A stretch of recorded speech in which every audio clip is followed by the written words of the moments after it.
Did you know that the cause of burnout is not what is happening to us, but instead based on what is happening inside of us? And regardless of what we're navigating on the outside, there is a way to put the brake on stress, and we have full control of it. Now, we're going to talk about this in just a minute, but if you're just tuning into this 4-part series around how to effectively manage stress, be sure to check out the first video, which covers what stress is and how our biology responds to stressors, and the second video, which talks about the difference between good stress and bad stress. Now, let's recap a little bit from those first two videos. Stress is our body's natural and biological response to pressure, threat, or demand. It's a very natural and healthy part of being human, and we do not want to eliminate stress because it's a survival mechanism that we really need to function. Now, the primary system in our body responsible for stress is the nervous system. And if we have a healthy, responsive nervous system, we activate in response to a threat and then deactivate as soon as the immediate threat is over, and we move into rest and relaxation. Now, this is also what I call good stress. It's short term, we respond to the threat, and we easily turn off stress after the threat is passed. This kind of stress can boost our immune system, it builds resilience, and it helps us to focus and concentrate. Now, last week we talked about how chronic stress or burnout is getting stuck in a stress response and not being able to cycle back into rest and relaxation. It's like getting your gas pedal stuck and not being able to hit the brakes on your car. So burnout is not caused by what we are necessarily experiencing in our lives. Yes, the more threats, demands, or pressures we have, the easier it is to get stuck. But the cause of burnout is in our nervous system. Now, this is actually really great because it means that regardless of what is happening in our lives that we don't have control over, we do have control over our nervous system. But most of us have never really been taught how to regulate our nervous system. So we exist in a very dysregulated nervous system. Then we consistently bump into other people's dysregulated nervous systems, which is a whole topic in and of itself. Okay, so I get asked a lot, why, if our nervous system is meant to handle stress, do we get stuck in the nervous system? You have to realize that our nervous system evolved between 200 and 600 million years ago. Our nervous system is adaptable, but never before have we had to deal with so much unrelenting stress.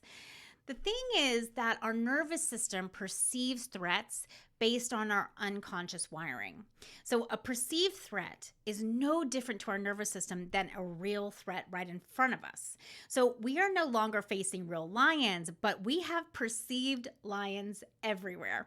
So every time we hear, watch, or talk about something that is threatening to our nervous system, we respond to that threat in our body. Now, think about how connected we are now, right? We have threats in our immediate environment, but we also are experiencing threats from the other side of the world by watching the news or scrolling through social media. We also are operating at a pace of machines, or at least we're trying to, right? So when was the last time you just relaxed? When is the last time you felt you had the space to truly relax?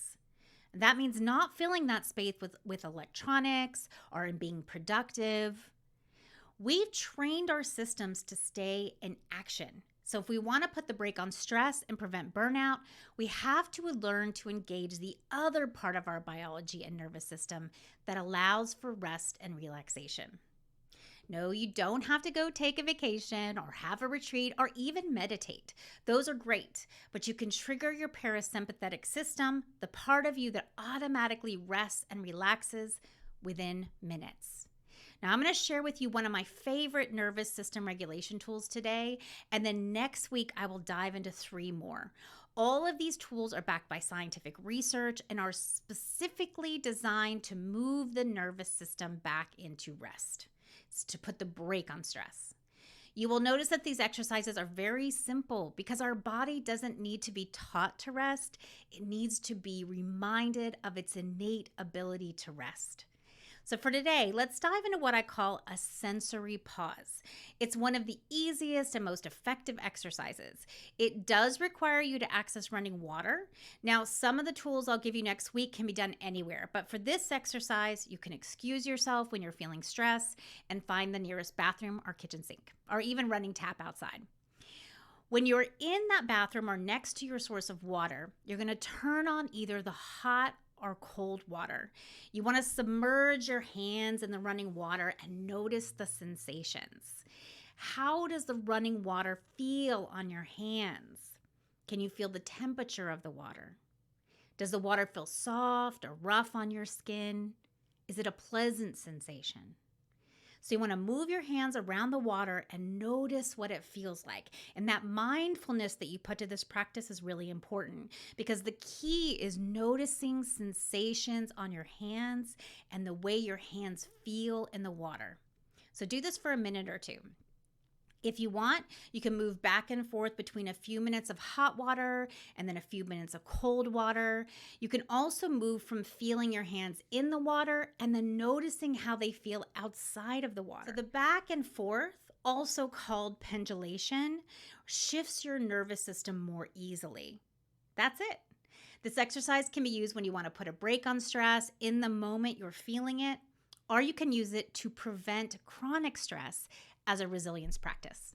Now, we're going to dive into a few more tools next week, so be sure to tune in. Have a great week.